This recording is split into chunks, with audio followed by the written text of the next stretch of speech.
Ladies and gentlemen, good day and welcome to Aether Industries post-results call hosted by HDFC Securities.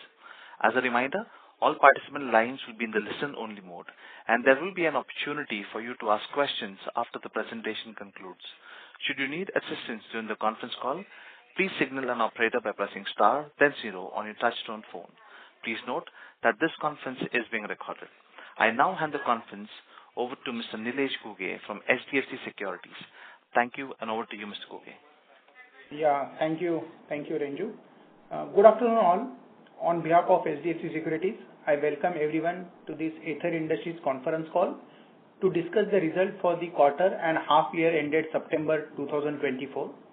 From Aether Industries, we have with us today Dr. Aman Desai, Promoter and Whole-Time Director, Mr. Rohan Desai, Promoter and Whole-Time Director, Mr. Faiz Nagaria, Chief Financial Officer, Mr. Kushal Doshi, Lead Investment Relations, and Ms. Shubhangi Desai, Executive IR.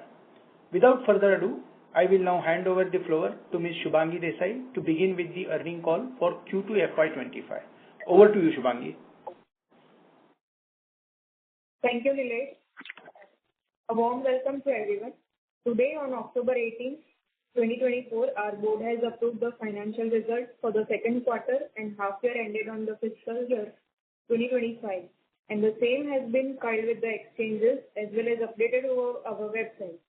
Please note that this conference call is being recorded and the transcript of the same will be made available on the website of Aether Industries Limited and exchanges. Please also note that the audio of the conference call is the copyright material of Aether Industries Limited and cannot be copied, rebroadcasted, or attributed in press or media without specific and written consent of the company. Let me draw your attention to the fact that on this call, our discussion will include certain forward-looking statements, which are predictions, projections, or other estimates about future events. These estimates reflect management's current expectations on future performance of the company. Please note that these estimates involve several risks and uncertainties that could cause our actual results to differ materially from what is expressed or implied. Aether Industries Limited or its officials do not undertake any obligation to publicly update any forward-looking statements, whether as a result of future events or otherwise. Now, Mr. Rohan Desai will begin by sharing Aether's business outlook. Then Mr. Faiz Nagaria will cover the financial highlights for the period under review, and Dr. Aman Desai will share the ongoing expansions and the strategy of the company going forward. Now, I shall hand over the call to Mr. Rohan Desai for his opening remarks. Over to you, sir. Good evening. I hope everyone is doing well, and I am delighted to connect with you all to share our company's performance during the second quarter of financial year 2025. During this quarter under review, total volume has increased, but the prices remain low due to China's dumping. While we feel prices have bottomed out, the current change in the trend is only likely to start in the fourth quarter of financial year 2025. The demand for our products remains strong, and we have added 12 new clients during this quarter. The accident-affected Site 2 has been redesigned and is planned to be fully operational by mid-November 2024 in a highly compliant and safe manner as we are awaiting regulatory permissions to restart at 100% capacities. We expect to commission Site 3 Plus and 3 Plus Plus in early quarter 1 of financial year 2025-26. Our greenfield capex expansion is on track on Site 5, which is located in Panoli, with phase 1 being expected to be completed in quarter 3 of financial year 2025-26. Due to a prior delay in finalizing the contract and subsequent long lead times in procurement of raw materials for Baker Hughes contract, Site 4 is likely to witness an increase in production beginning from quarter 3 of this financial year. We have commissioned 10 megawatts of solar power plant out of a total order of 15 megawatts, which was given earlier. The remaining 5 megawatts power plant will be commissioned by the end of October 2024. This is a significant investment towards our sustainability goal, and we will also help us save money on electricity overheads, which will enhance the company's operational profits. With respect to Aether's business model, we have seen 57% of contribution coming from large-scale manufacturing business model, 27% coming from contracts plus exclusive manufacturing business model, and 14% coming from contract research and manufacturing services business model during the Q2. We have seen volume growth in all the three business models. Contract plus exclusive manufacturing is expected to rise significantly beginning from Q3 and Q4 of this financial year, when the commercial orders from the SSA inked with Baker Hughes will begin to be shipped. Our exports and our domestic revenues stand at 50% of our total revenue each in Q2 of financial year 2025. Last week, we showcased ourselves in 5paisa in Milan, which gave us great insights into the prospects of the current business dynamic landscape and helped us to position our capabilities globally. With this, I would like to conclude speaking and wish you all a very happy Diwali in advance. I would now request our CFO, Faiz Nagaria, to touch upon the financial highlights for the period under review. Over to you, Faiz. Thank you, Rohan, and good evening, everybody. I'm glad to present the financial results of Aether Industries Limited for Q2 and half year ended for financial year 25. The total consolidated revenue of the company stood at INR 2098 million in the Q2 of financial year 25, as against rupees 1920 million in Q1 of financial year 25, which is an increase of 9% quarter-on-quarter. This has resulted in EBITDA of rupees 613 million in Q2 of financial year 25, as against rupees 521 million in Q1 of financial year 25, an increase of 18% in the comparing periods. EBITDA margin stood at 29% in Q2, as against 27% in Q1 of financial year 25.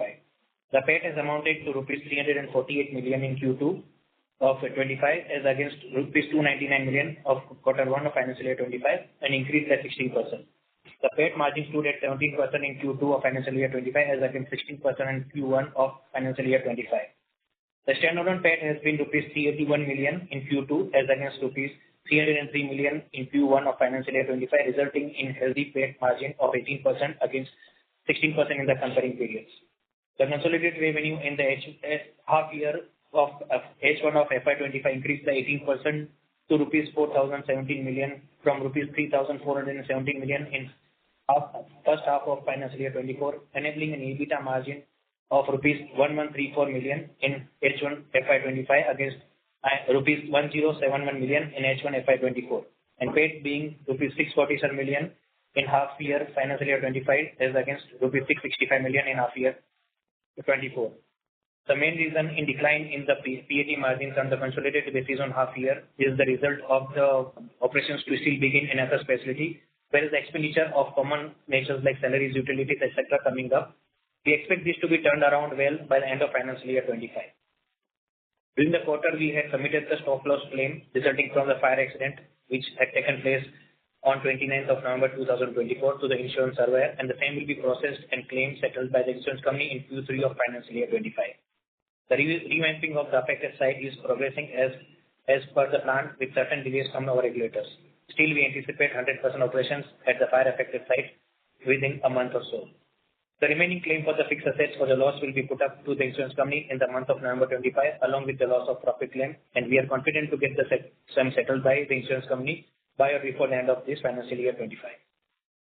We have been able to reduce the inventory cycle to 178 days as on 30th September 2024, as against 210 days as on March 31, 2024.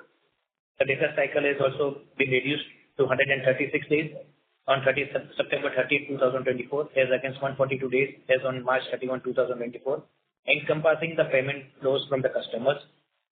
With the commercialization of SSA with Baker Hughes, we anticipate to have better debtors and inventory cycles in future.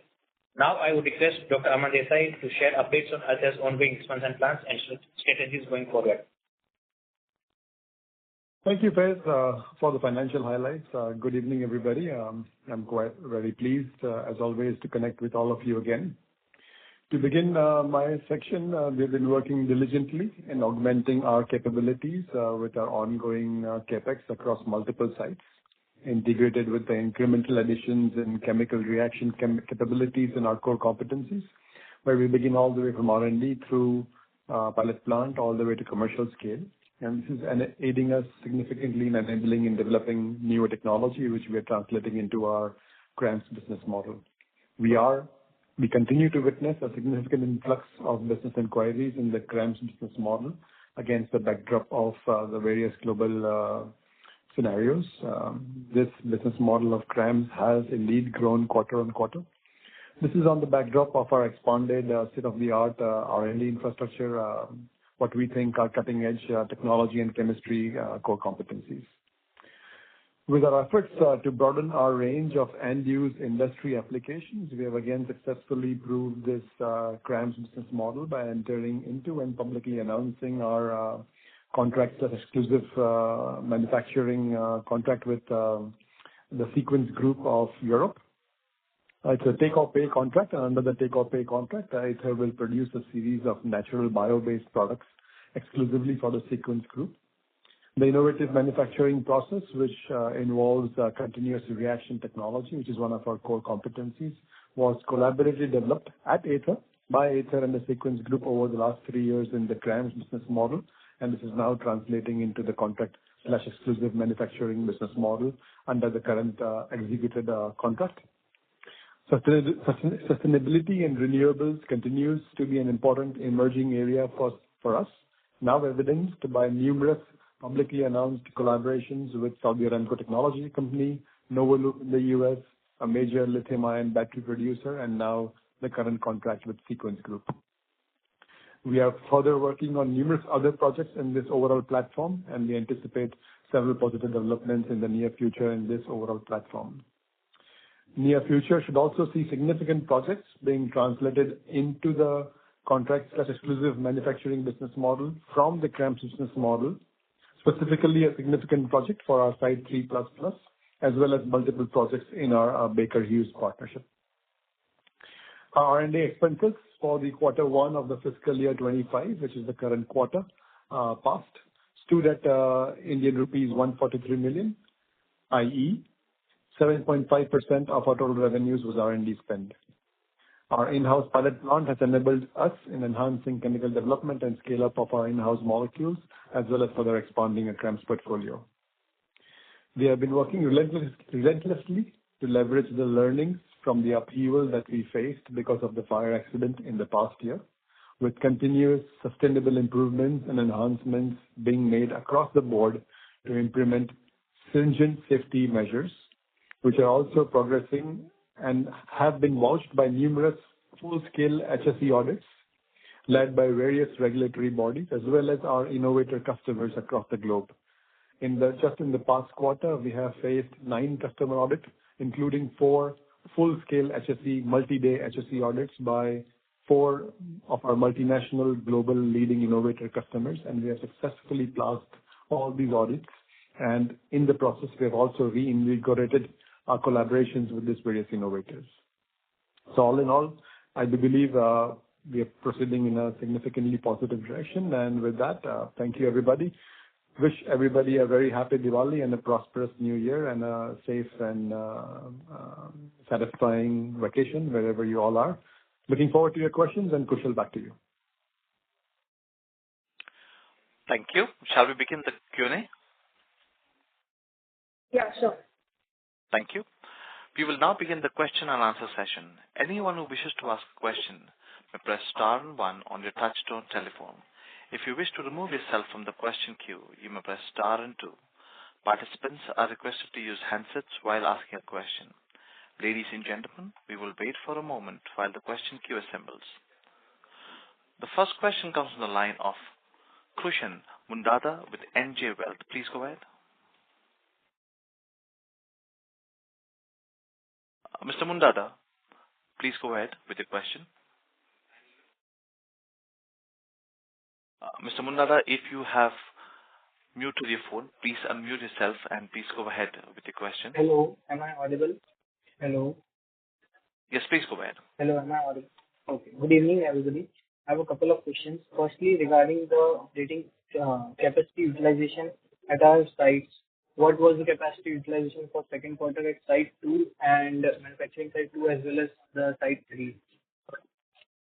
So the capacity utilization at Site 2 was around 55%, and at Site 2 at Site 3 it was around 62%.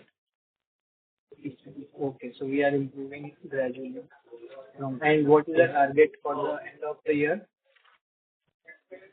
So our target for the year end is around, we should be 100% on with the Site 2 also, and so we should reach again the 70% mark.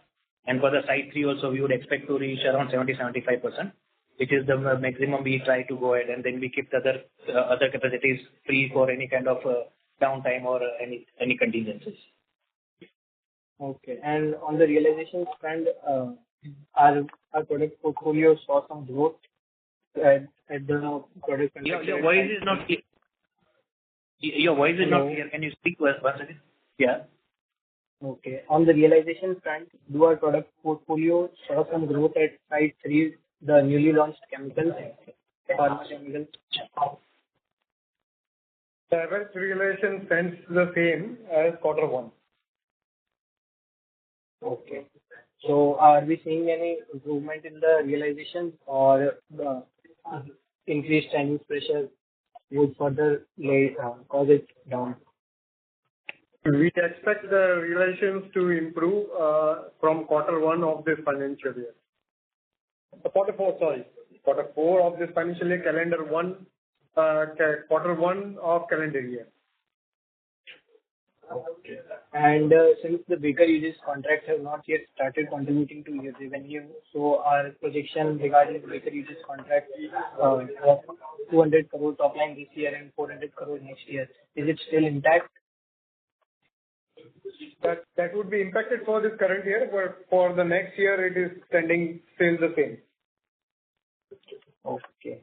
And I have a question regarding the capacity. We have around 7,000 metric ton per annum capacity at Site 4, and our contract to manufacture the chemicals to baker uses is around 17,000 metric ton. So are we going to expand from where we are going to supply the additional capacity? The capacities of baker uses will be utilized from Site 4 basically. And Site 4 we already have the necessary approvals which are in place, and it is available in the public domain. Okay. Thank you. I'm wishing you a happy Diwali. Thank you. Happy Diwali to you too.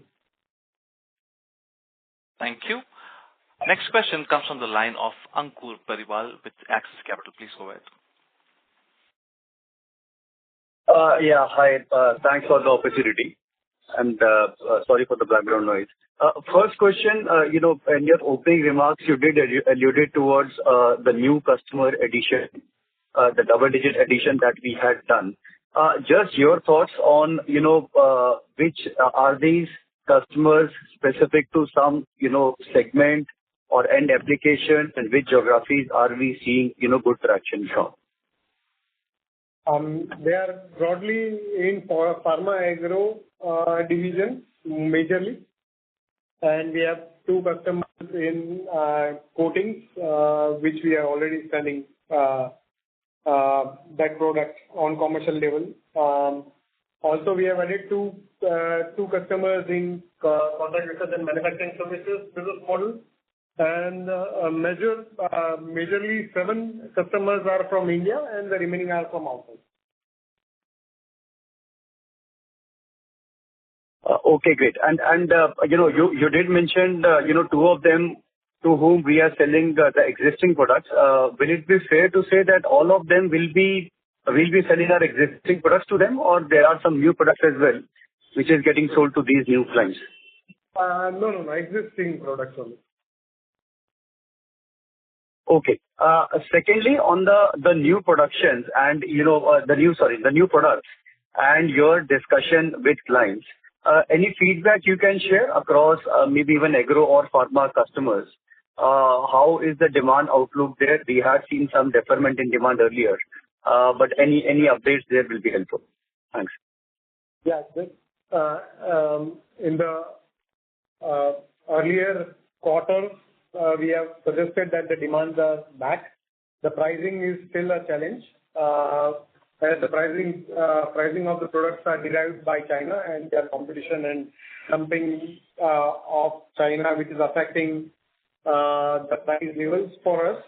However, we are seeing demands on the new molecules are coming back to its normality, and also new products are being discussed with a lot of customers, and new opportunities are also being discussed with a lot of customers. So except for the price, everything seems to be good at the moment. Sure. Just two follow-ups there, if I may. One, from a volumetric growth perspective, what is the thought process, both from existing customers as well as from the new one? And secondly, you mentioned that Q1 FY’25 onwards, we should see some pricing uptick. What gives you the confidence there? It would be a new year for Chinese. We hope that in the new financial year, that is based on the calendar year under which they operate, we can assume that they will change their stance and start increasing the price. That is what we are assuming, and during our visits and in the exhibitions and meeting with the Chinese suppliers who are supplying to us, we understood that they are all in tremendous pressure, and so we hope and we are assuming that the prices which are bottomed out will start increasing from Q1 of the calendar year, next calendar year.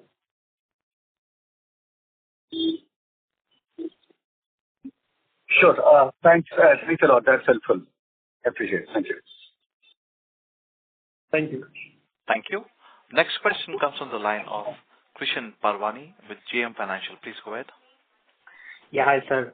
Congratulations on a great set of numbers. Just a couple of them from my side. So first is, we can see there has been a sharp improvement in your agrochem intermediate sales. So by when do you think, or when do you expect uptake in other segment sales? We are seeing a good uptake in pharma segment also. Oil and gas is going to increase. It's just a matter of time at this moment. So we're not seeing any challenges on oil and gas. High performance photography has been pretty stable. The textile divisions have shown great increase, and which will also increase in the future, but not immediately. And on the coating side also, we expect certain percentage increase in the next 2 quarters. That is how we are seeing this business in the Q3 and Q4. Understood. And when you mentioned, that you are expecting price improvement from FY’25, so were you referring more to, let's say, pharma intermediates? Because I think pharma intermediate sales have been like flattish quarter to quarter. So were you referring more to that in your commentary? Yes. So we are referring to overall prices. So overall prices from commodities to has to change to specialty has to change basically. So you should see a price correction in various pockets from Q1 of the next calendar year. That is what we are assuming. And as per our understanding and discussion, that could potentially happen. Okay, and a follow-up to that. So with improvement in pricing, would we see further improvement in our EBITDA margins, such as jump from 24% to 27% in this quarter? So would we see this kind of trend continue going forward? Let's see, if there is a price correction, it will definitely increase the margins for us. But also remember that the raw material prices are also dependent upon China. So if the prices of our products increase, there is going to be a little bit increase in the raw material prices also. We see the direction, and we are on the target to reach our original margins of around 29% EBITDA margins. Yes, I was coming to that only. Yes, got it. No, that's fair. And just this last one from my side, sir, if I may. From which site will this sequence contract be served? Aman? Yeah. So it will be site 3++. Noted. And just last bit on that. So I'm not sure whether we have given any revenue potential from this, and if and also, are there any more products under work with Sequence, given this is, I think in your opening remarks also mentioned that you're looking at more sustainable products. So, what's your view there? Yeah. So giving, I think, we are under strict confidentiality terms, and so giving a revenue outlook will be difficult in terms of those confidentiality agreements that we have. But we are working on other products, and also this is a series of launch products for them. And so the 100 metric ton contract that we have currently is a launch and market development quantities and kind of a demo plant. And so if 100 tons is the launch quantity, then you can imagine that the ultimate commercialization mature volumes will be significantly higher, and that we are currently discussing with them as this project moves forward. Perfect. That's all from my side. Thank you for answering my question. All the best for coming quarters, and wish you a very happy Diwali. Thank you. Thank you. Happy Diwali to you. Thank you. A reminder to all the participants that you may press star and one to ask a question. The next question comes from the line of Nilesh Ghuge with HDFC Securities. Please go ahead. Hi. Congratulations for a good set of numbers despite these challenging times for the chemical industry particularly. So congratulations for Aether Industries team. My first question is to Faiz, particularly on the working capital. So how is the current situation as far as the working capital inventory is concerned compared to FY'24 end? So in the FY'24, we, in the financial year 24, we had a fire incident, and then we started the facility in the month of January, February. Most of the products were in the production, and the inventory had increased tremendously, and it was around 210 days inventory, which we have been able to bring it down to 178 days as on 30th September. So a good decrease, and we are continuously working on that. And we are, because of most of the raw materials are now available in India, so we are taking the materials as and when required, and for the production which is required. So we will be still working on that, and our target is to bring it down to 160 days or by end of this year or more than that.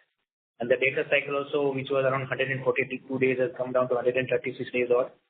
And as I mentioned in my commentary also, with the Baker Hughes and other contract manufacturing project start with other customers, this cycle also will be coming down, and our target is to reach around 130 days by end of this year, and then further bring it down to 115-20 days in the next year. And so working capital cycle, and also our cash flow from operations is positive, is just because of the good working capital cycle management which we have done in the 6 months. Okay. And the second question is to Aman. See, Aman, can you just elaborate on the number of molecules and the type of a molecule that we are planning to come out from our Panoli facility? Yeah, that's a good question. So, we are planning for 16 production blocks in Panoli, and we have line of sight and visibility for about 6 or 7 of these production blocks already in terms of the in-house molecules that we are developing in the pipeline, as well as the exclusive contract manufacturing opportunities that we have in the CRAMS pipeline. And so we already have visibility of about 40-45% of the total production capacity of the site size, which is, I think, a really good place to be, considering where we are in terms of timeline. The products will be a mix of in-house as well as external manufacturing. We are currently into several advanced talks with several of our customers, especially in the renewables and sustainability segment and the oil and gas segment, for contract and exclusive manufacturing partnerships in site size. And so we have those projects that are going to go in there in these industry applications. And then we have a few pharmaceutical advanced intermediates that we are developing in our large-scale manufacturing business model currently, in advanced stages, and one or two, one, I believe, agrochemical advanced intermediate in very advanced phases at finishing up the pilot plant phase validations right now, again, in our in-house large-scale manufacturing business model. So it'll be a mix of both models, and in the large-scale manufacturing models, it will be heavy on the pharma and ag sector, and in the exclusive and contract manufacturing business model as it stands today, it will be heavy towards the renewables and sustainability segment as well as the oil and gas segment. Okay. And just you touch upon this CRAMS segment. If I look at the numbers also, the CRAMS segment is continuously doing better and better with every quarter. So what kind of revenue we envisage, let's say FY'25, 26 from our CRAMS business? Currently, we are doing run rate of more than 25 crore per quarter. Yeah, so let me not give you numbers on that, but let me give you an idea of what we are doing for that. We expanded our R&D significantly last year or 2 years ago. We are further expanding by additional 2x in the same site in an adjoining plot, our R&D center that will happen by next year, 2025. We have what we've been calling the world's largest pilot plant. It's certainly one of the world's largest pilot plant, and I have been calling it the world's largest pilot plant. And both the R&D infrastructure and the pilot plant are significant, extensive infrastructure, and all of this is focused towards the CRAMS business model. And so our CRAMS business model has become the growth engine of the company. Our R&D is the growth engine of the company, is the foundation upon which the company stands on. And so we are very upbeat and positive on the CRAMS business model going forward, and we are continuously adding new customers. And these customers are the innovators, and they are across the industry spectrum. And so we are not dependent on any industry spectrum. They are really across the industry spectrum, and our partnerships are in the pipeline of these customers, and we are working with the R&D directors and the technology directors and the CTOs of these companies, of these innovators. And so the vision of the CRAMS business model remains upbeat, even more upbeat than ever, which, if it is possible, because I've always been very upbeat on this business model, but I'm even more upbeat than ever on this business model, and we should be seeing, and we should be having really good fun with the numbers on this business model in the years to come. Okay. Thanks, Aman, and wish you all a very happy Diwali. Thanks for answering all. You as well. Thank you for questions. Thank you. Next question comes from the line of Atishay Malhan with Forts Group. Please go ahead.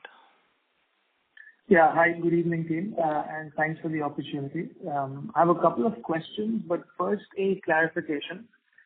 So in the investor presentation and the results disclosure you provided, the stated revenue for large-scale manufacturing and contract manufacturing is about 75 and 64 crores respectively.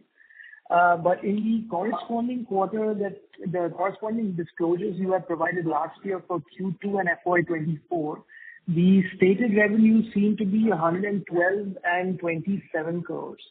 So has there been some sort of a reclassification for some products from large scale to contract manufacturing? Yes, there was a reclassification in the last year's quarter. That's why there was a change. Okay. Can you maybe provide some names or some contracts, something of the sort? Pardon? Will you be able to provide the names of the chemicals or some contracts that have been shifted from large scale to contract manufacturing? Unfortunately, no. For confidentiality reasons, we cannot do that. Okay, fair enough. So I didn't hear you too well earlier, so I need a clarification regarding the Baker Hughes contract. So again, please correct me if I'm wrong. So last quarter you had provided a guidance of about 200 to 250 crores from the contract for this fiscal year, and about 350 crores for next year. And now, because of some of the delays that you had spoken about earlier, the guidance for next year seems to be intact, but the revenue guidance for this year will be a bit less than 200 to 250 crores, right? Yes. Okay. So, okay, fair enough. Just another question. I think last quarter you had mentioned that there was some delays in the Otsuka contract. Has that been sort of figured out, and is that commercialized from this quarter? Yes. It's already back on track, and we have already received the orders. Okay. So those numbers are reflecting in this 56 crores in the contract manufacturing for this quarter? By 2026. Okay. Fair enough. Okay. Thank you so much. That's all from my side, and wishing the team a happy Diwali. Happy Diwali to you too. Thank you. Next question comes from the line of Rohit Ohri with Progressive Shares. Please go ahead. Hi, Aman. Congrats on adding one more feather to the hat, that is the Sequence Group. Every 9 months or so, the team at Aether keeps surprising us with something or the other.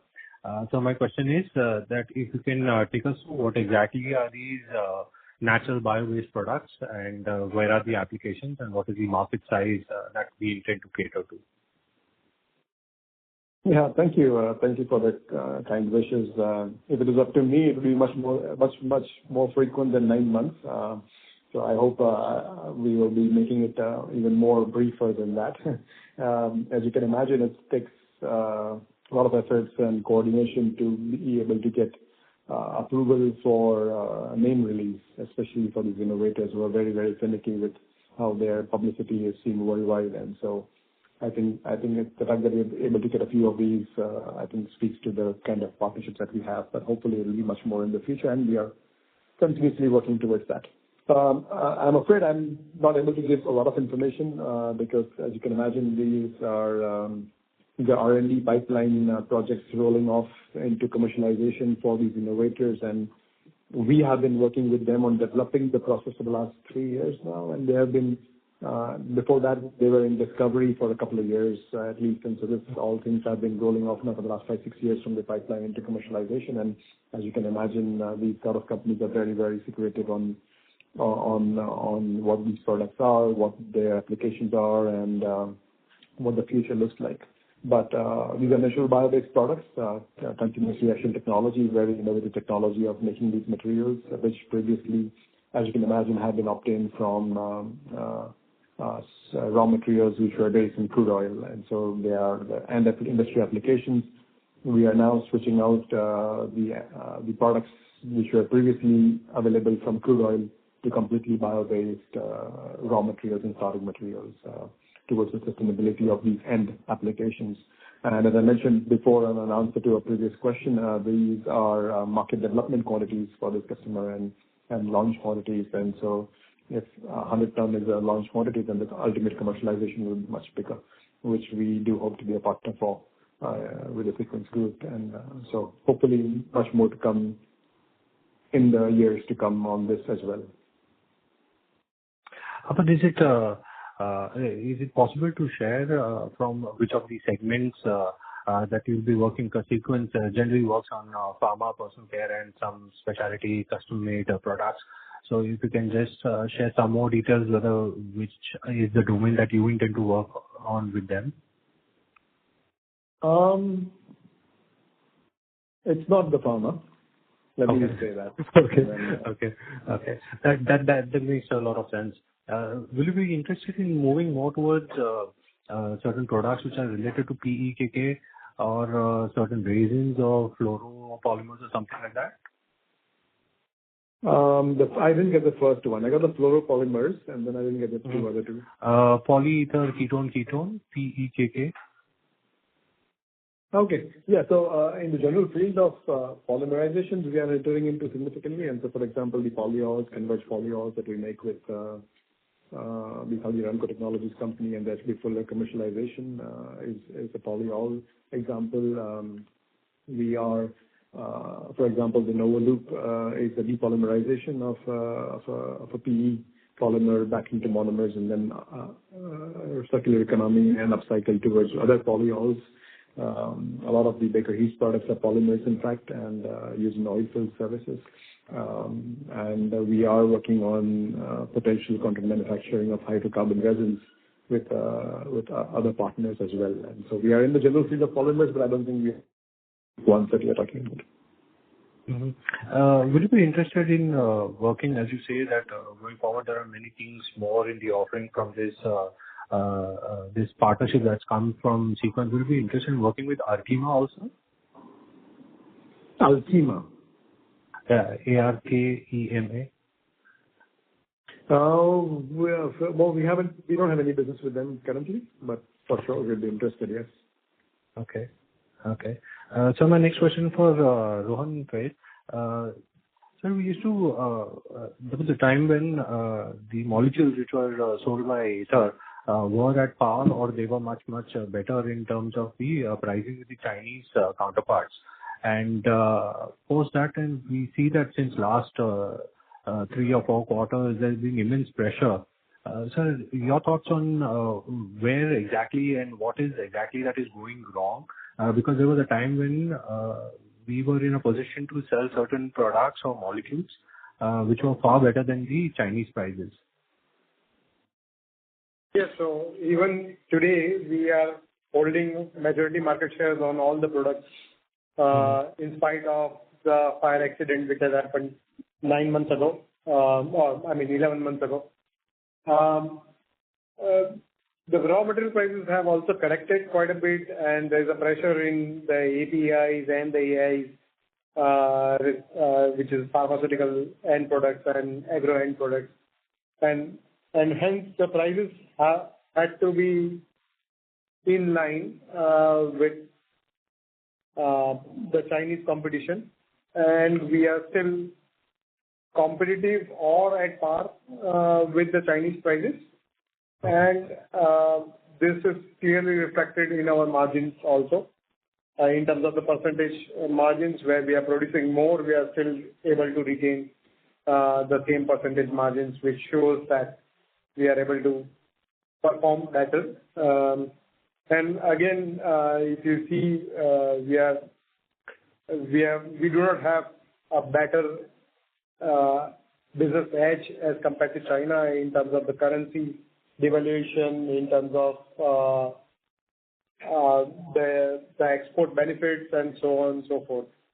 So I consider that we are doing better in this dire circumstances also. Rohan Price, is it possible or is it fair to assume that going forward that we'll try to inch more towards the traditional margin levels which we used to have in the past to the numbers of like 28 or 30% EBITDA margin kind of level for the second half of the year? Yes, that's the target. Okay, so thank you for answering my question. Thanks a lot. Thank you very much. Thank you. As there are no further questions, we have reached the end of question and answer session.